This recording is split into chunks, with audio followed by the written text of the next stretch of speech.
মাঝে মাঝে আল্লাহ আমাদেরকে দুঃখ কষ্ট দিয়ে পরীক্ষা করতে চান, এগুলো আমাদের জন্য খারাপ নয়।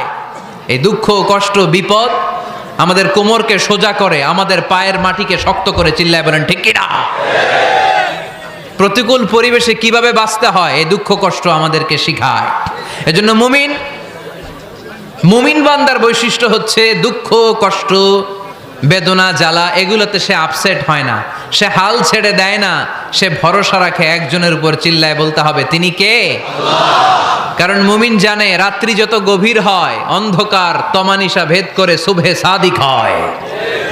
মুমিন জানে গর্ভবতী নারীর পেটের ব্যথা যেই দিন বাড়তে থাকে ওই দিনই নতুন মেহমান আগমনের সময় ঘনাতে থাকে। মুমিন জানে তার জীবনে দুঃখ কষ্ট বিপদ যত বাড়তে থাকে সুখের দিন কাছে আসতে থাকে। এজন্য মুমিনের হারাবার কিছু নেই। ফা ইন্নামা আল উসরি ইউসরা, ইন্নামা আল উসরি ইউসরা। নবী হে, কষ্টের পরেই আছে আনন্দ, দুঃখের পরেই আছে সুখ। আপনি সমস্যায় পড়েছেন, ওই সমস্যার সমাধানও আছে না নাই?